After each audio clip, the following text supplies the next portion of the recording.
Today on Network Africa, it seems the ANC has turned on itself as members protest against the leadership of President Jacob Zuma.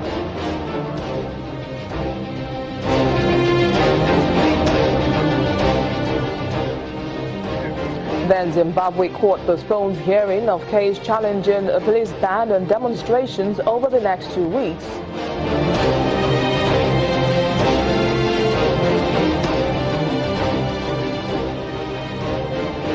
Plus, history is made as Uganda qualifies for the Africa Cup of Nations for the first time since 1978.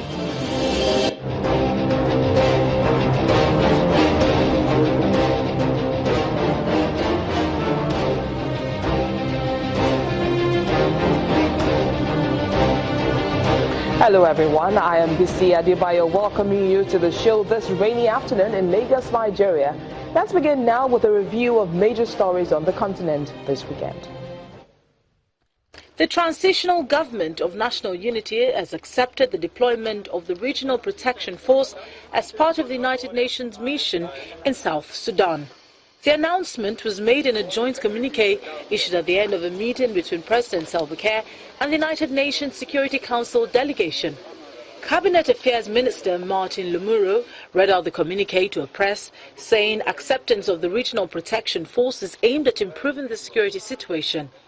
The United Nations Security Council and the Transitional Government of National Unity agreed to work in a fresh spirit of cooperation to advance the interests of South Sudanese people, particularly their aspiration for justice, liberty, and prosperity. They agreed that the humanitarian and security needs of the people were paramount. The joint communique, the troop contributing countries, and United Nations mission in South Sudan and the Transitional Government of National Unity have agreed to continue working on the modalities of the deployment and to build upon consultations that have been taking place in recent months. Elsewhere, Zimbabwean President Robert Mugabe has accused court judges of being reckless in allowing anti-government demonstrations that later turned violent, a day before a legal challenge to last week's official ban on protest. The Southern African nation outlawed all demonstrators for 2 weeks in the capital Harare, which has witnessed protests against Mugabe's handling of the economy, cash shortages and high unemployment. Some political activists have approached the High Court to challenge the ban, which they say is unconstitutional. In another news, some climate researchers claim that the number of Africans at the risk of malaria who live near dams will nearly double to 25 million by 2080, as areas where the disease is not currently present will become transmission zones due to climate change. Africa is heating up in various parts as protests have been reported in the South African city of Johannesburg, where disgruntled members of the ruling ANC are out on the streets chanting songs and slogans against President Jacob Zuma. What's interesting is that the protests are going on alongside those who also support President Zuma.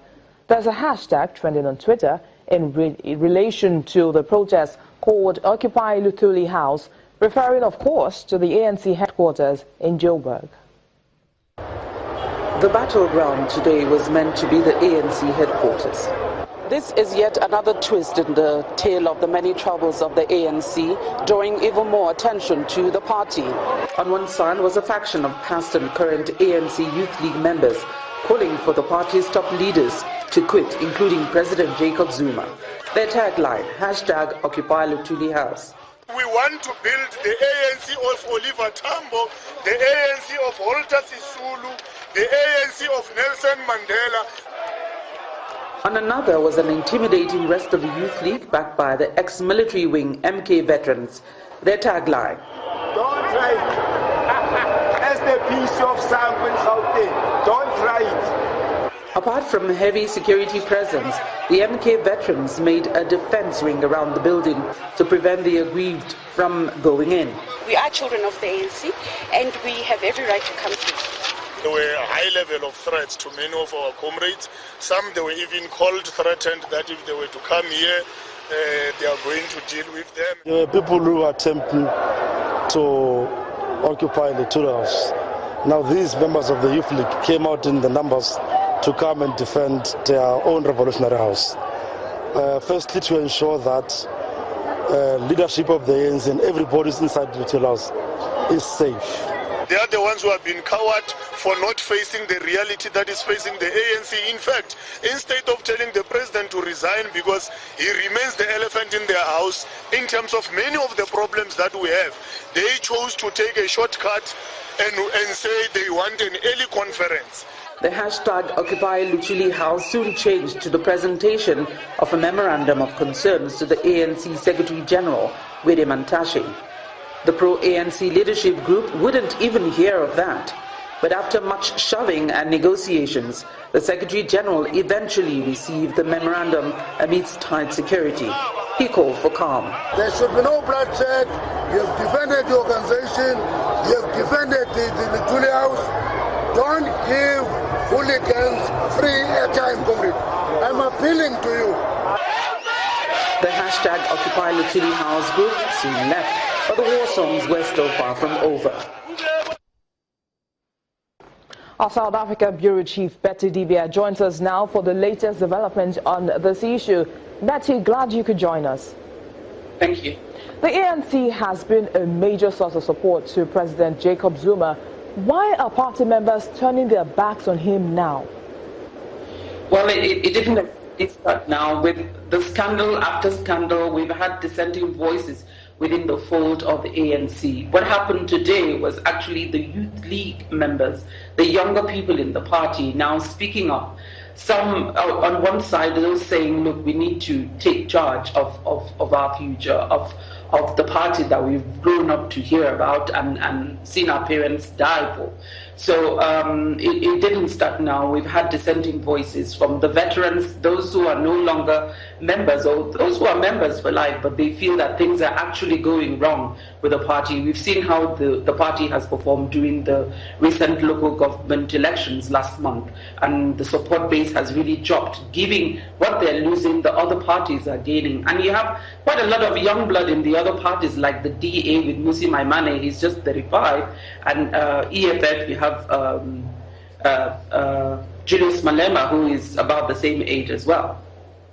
Well, how has President Zuma reacted to this protest so far?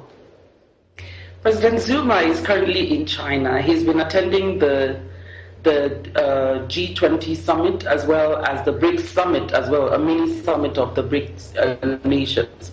So he's very far away from this. But while this was going on, you had you have what you call the ANC top 6. But minus President Jacob Zuma, you had about the top 5, with the deputy president at Luchuli House, with the Willem Mantashe and the treasurer and the big 5 of the party meeting. So the president is far away, but he's watching and he's hearing about everything that's going on. Now, Betty, there are 2 types of protests going on, one against Zuma and one for Zuma.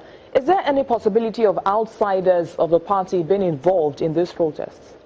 No, it was all an ANC show. There was actually one protest calling for the leadership of the party, not just President Jacob Zuma as the president of the ANC and as the president of the country. They want him to leave. But they were actually calling for the leadership, the top leadership of the party to quit, that they need new life, they need a new direction, a better direction than where the people are going. So the other protesters, if you call them that, where they call themselves the protectors of or defenders of Luchuli House.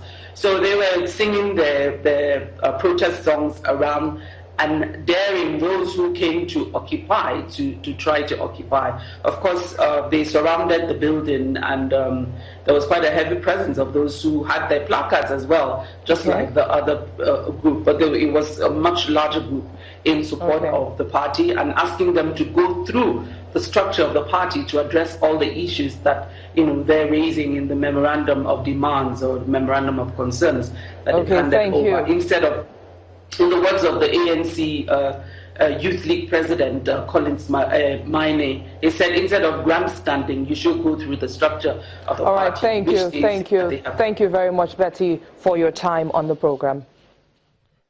When Network Africa returns in a moment, an update on the protest in Zimbabwe as the courts postpone a hearing on the opposition challenging a police ban. Do stay with us.